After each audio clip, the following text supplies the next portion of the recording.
मातुल, ये लोक नीति है? तो मैं कहूंगा कि लोक नीति और मूर्ख नीति दोनों का एक ही अर्थ है।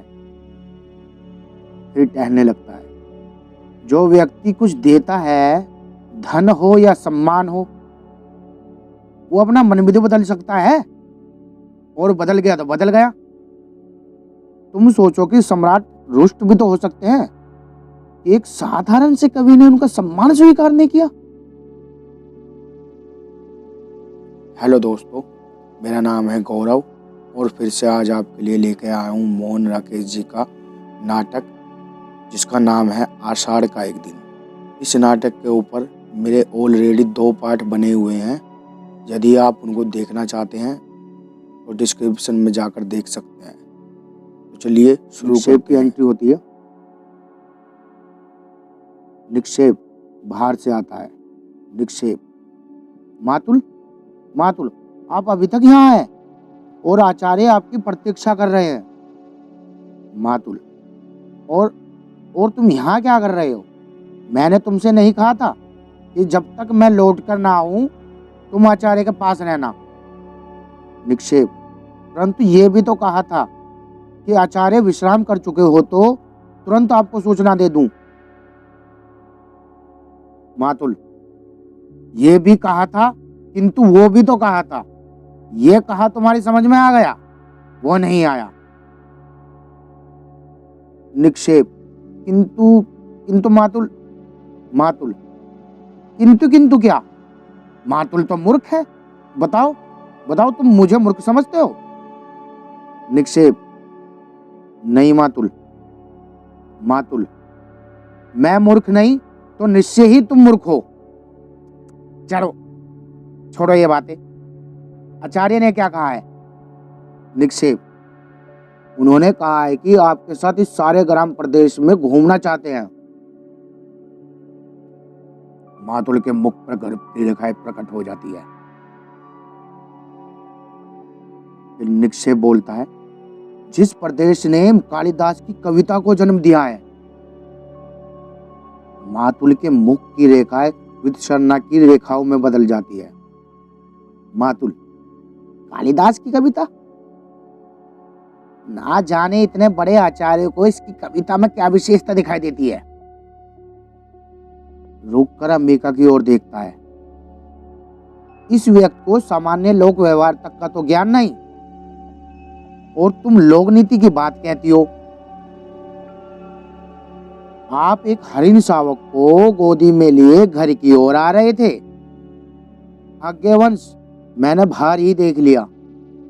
मैंने प्रार्थना की कि कवि कुलगुरु जी, ये समय इस रूप में घर जाने का नहीं है।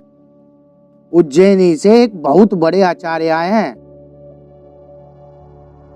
आप सुनते ही लौट पड़े, जैसे रास्ते में सांप देख लिया हो। मल्लिका अंबिका के पास आसन पर बैठ जाती है। मातुल फिर टहलने लगता है। अंबिका, मल्लिका, मातुल के लिए अंदर से आसन ला दो। मल्लिका उठने लगती है, परंतु मातुल उसे रोक देता है। मातुल, नहीं नहीं नहीं, मुझे आसन नहीं चाहिए। आचार्य मेरी प्रतीक्षा कर रहे हैं। निक्षेप अंबिका की ओर देखकर मुस्कुराता है। मातुल कोने तक जाकर लौटता है। मैंने कहा, कविवर्य, आचार्य आपको साथ उज्जैन ले जाने के लिए आए हैं। राज्य की ओर से आपका सम्मान होगा।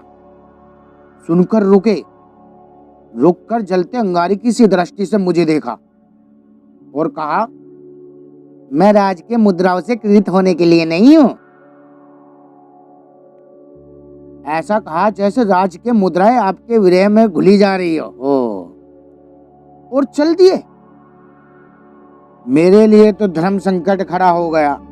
अनुनय करता हूं, आपके पीछे पीछे जाऊं या भाग्यतों को देखूं।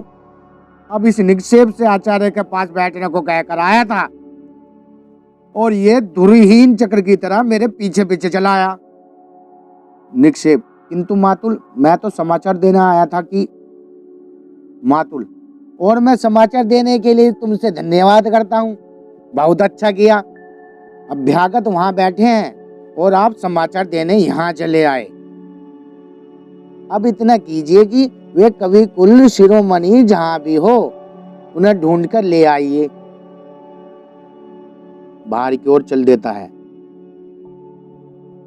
मेरा कर्तव्य कहता है जैसा भी हो उसे आचार्य के सामने प्रस्तुत करूं, और मन कहता है कि उसे जहां देखूं वहां चोटी से पकड़कर। मातुल वहां से गुस्से में चला जाता है। निक्षेप। मातुल का तीसरा नेत्र हर समय खुला रहता है। मल्लिका। परंतु कालिदास इस समय कहाँ है? निक्षेप। कालिदास इस समय जगदम्बा के मंदिर में है। मल्लिका। आपने उन्हें देखा है? निक्षेप। देखा है। मल्लिका। परंतु आपने मातुल से नहीं कहा? निक्षेप।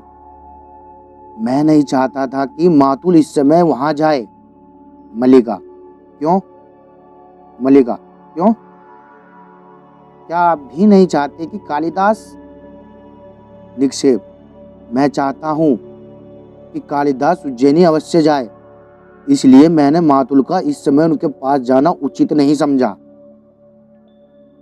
मातुल को अपने मुंह के शब्द सुनने में ऐसा रस प्राप्त होता है कि वे बोलते ही जाते हैं, परिस्थिति को समझना नहीं चाहते। कालिदास हट कर रहे हैं कि जब तक उज्जैनी से आए अतिथि लौट नहीं जाते वे जगदम्बा के मंदिर में ही रहेंगे, घर नहीं जाएंगे। अंबिका। कैसी विषमता है? निक्षेप। विषमता? अंबिका। विषमता ही तो है। निक्षेप। इसमें विषमता क्या है अंबिका? अंबिका तीखी दृष्टि से निक्षेप को देखती है। अंबिका।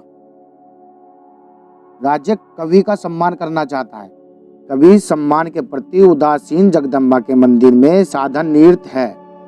राज्य के प्रतिनिधि मंदिर में जाकर कवि की अभ्यर्थना करते हैं। कवि धीरे धीरे आंखें खोलते हैं।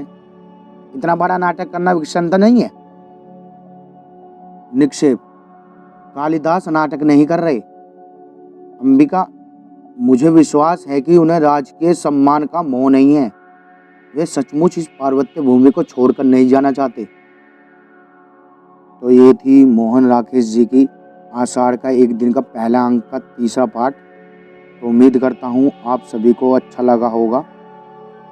धन्यवाद। Thank you.